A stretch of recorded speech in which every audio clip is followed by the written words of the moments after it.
السلام علیکم ورحمۃ اللہ وبرکاتہ۔ آج ہم انشاءاللہ نزول کے حساب سے قرآن پاک پڑھنا اسٹارٹ کریں گے۔ جو سن رہے ہیں سب سے گزارش ہے کہ سب ٹائم نکال کے کام کرتے ہوئے بھی آڈیوز لگا کر سن سکتے ہیں۔ آڈیو لگانے کا یہ فائدہ ہوگا کہ پھر اس آیت کو آپ زیادہ دلچسپی سے سنیں گے انشاءاللہ تعالی۔ اور جیسے کیسے جبرائیل علیہ السلام جب قرآن پاک نازل فرما رہے تھے تو ہمارے پیارے نبی صلی اللہ علیہ وسلم اور یہ قرآن ایسی کتاب ہے جو کہ ڈائریکٹ دل پہ نازل ہو رہی تھی، اور جو تمام صحابہ کرام تھے ان کی زبان بھی عربک تھی تو ان کو اچھی طرح سمجھ بھی آ رہی تھی اور وہ بیٹھ کر سنا کرتے تھے۔ بالکل اسی طرح ہم کوشش کریں گے کہ توجہ کے ساتھ ہم قرآن پاک کو سننا شروع کریں، اور ایک سورت کو سننے میں زیادہ سے زیادہ آپ کو 5-6 منٹ لگیں گے، تو آپ اپنے قیمتی ٹائم سے جو قیمتی کتاب ہے ہمارے پاس اللہ تعالیٰ کی اس کو سننا شروع کریں۔ جزاک اللہ۔ بسم اللہ الرحمن الرحیم۔ سورہ علق مکہ میں نازل ہوئی۔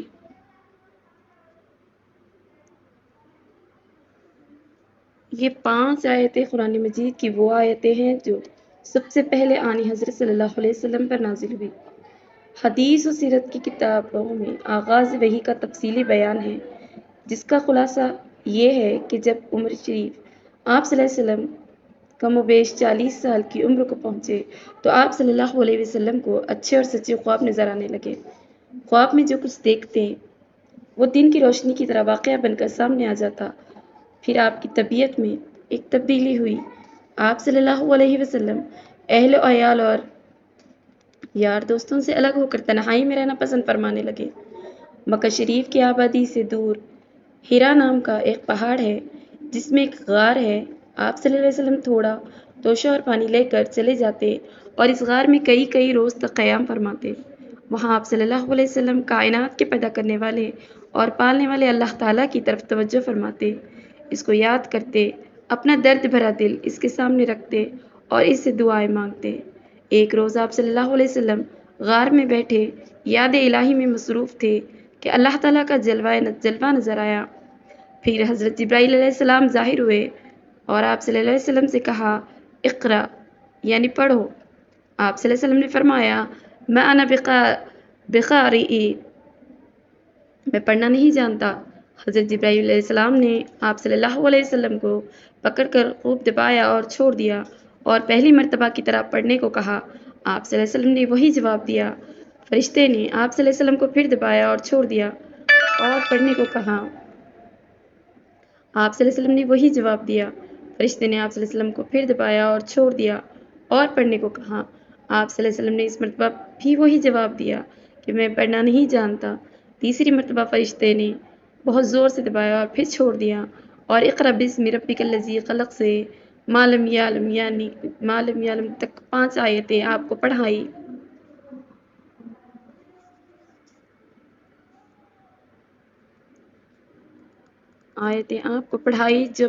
جو اس سورت کی ابتدائی آیتیں ہیں۔ ان آیتوں میں اللہ تعالیٰ نے آنی حضرت صلی اللہ علیہ وسلم کو خطاب کر کے فرمایا کہ اپنے پروردگار کے نام سے پڑھو۔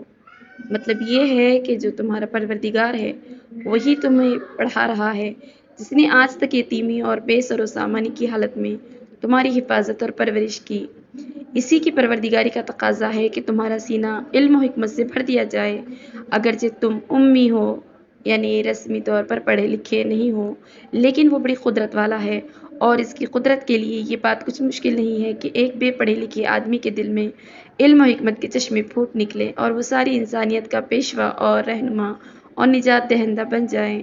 اس کی قدرت کا حیرت انگیز نمونہ تمہارے سامنے ہے۔ دیکھو اس نے کیسا عظیم الشان کارخانہ عالم بنایا، اور اس میں خون کے ایک لوتھڑے سے چلتا پھرتا، سنتا، دیکھتا، سوچتا، سمجھتا ایک انسان بنا کر کھڑا کر دیا۔